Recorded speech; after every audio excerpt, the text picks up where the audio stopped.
Hi, Charlie Madigan back here in my workshop with the ukulele to show you basically how you begin the process of French polishing, which is going to give us a smooth surface, not glossy, but a smooth surface that emphasizes the wonderful chatoyance and beauty in this mahogany.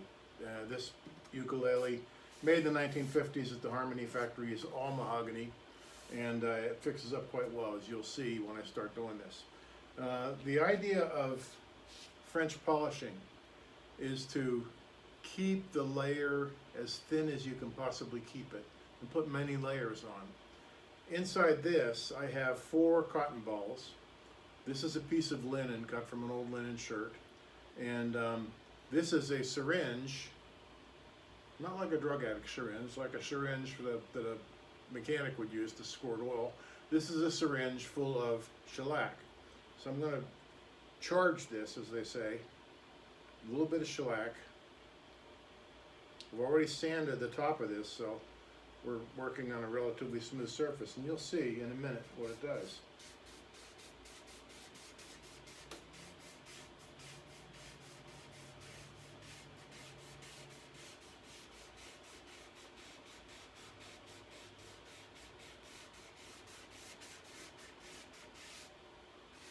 What you start getting right away is a really rich finish that you can rub into the surface, rub the shellac right into the surface. I've already filled this because mahogany is a very porous wood. I used a ebony wood filler to fill it. So literally painted the thing black and then took that all down.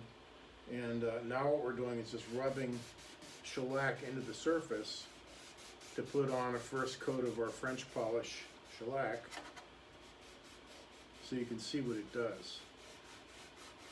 I'm not going to go beyond the top here because I have to put first coats on the sides and the back before I can do that. But you can start to see, just from rubbing it in like this, what you get when you French polish a piece of mahogany. It stands up really nice. It looks very good. All the marks are coming out of it.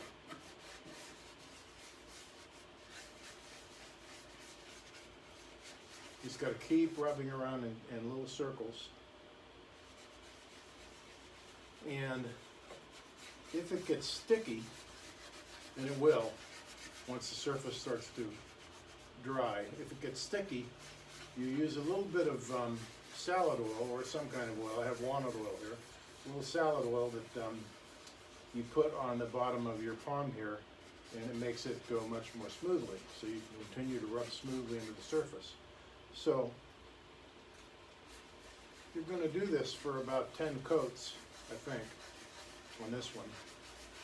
And there's no need, because you're rubbing it in and you can feel the surface getting smoother. You're rubbing it in. There's no need to sand it, really. Some people sand it with 400 grit sandpaper between their French polishing coats, but I don't, because who needs more work, you know? But I wish, it's very hard to see in this workshop exactly how rich this wood is becoming.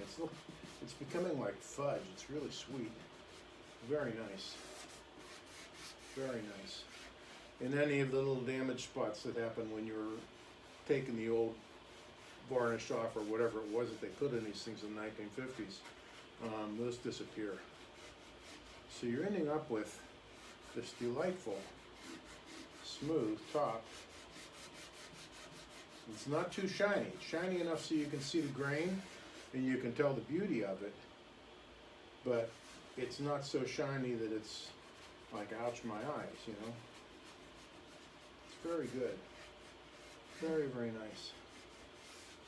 And I can see the mistakes that I made in resurfacing this, but you can't, because once you start rubbing shellac on things, the old surface melts a little bit and a new surface replaces it. You can smooth things out that way.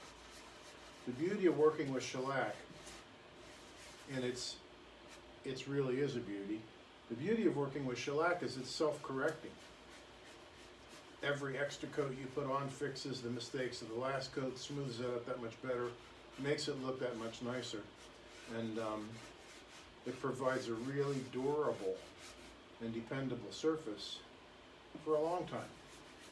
And what you need to do when you're done, and I'll show you this part when I get to it, you need to put some final coats of something on it. I use linseed oil, boiled linseed oil, and then I shine it up with some bowling alley wax because I like the way bowling alley wax smells, believe it or not, and the way it looks.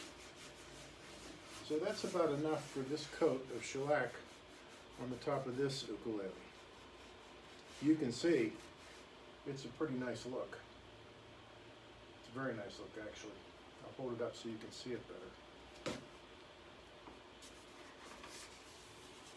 There. You can see what it does. It sort of smooths everything out, gives it a little bit of a sheen. You can see these are the unfinished parts on the back and the sides that I still have to work on. But the top is looking very good. And I'll put maybe 4 or 5 more coats of that on there to make sure that it settles in right, and then we'll be ready to call up a guy and tell him come and get his ook. So these are all working out very well. I sent a check for $400 to the Evanston Interfaith Action Council 2 weeks ago, and they sent me thank yous, and that's for their soup kitchen. I'm taking a percentage of everything that I make on the sale of these and contributing it to that organization so they can help feed people through the winter. The objective here is not so much to build ukuleles as it is to provide some money to feed people with, and I think that's a good cause. So if you're interested in getting a ukulele, I can make one for you. I can build it up for you, refinish it, and you can contribute $475 to me, and what you get is a really spunky looking ukulele with a very snappy case, and you're also making a contribution to hungry people so they get food this winter. What could be better? I'm going to close down now and get back to working on this, and I'll talk to you all later. Bye.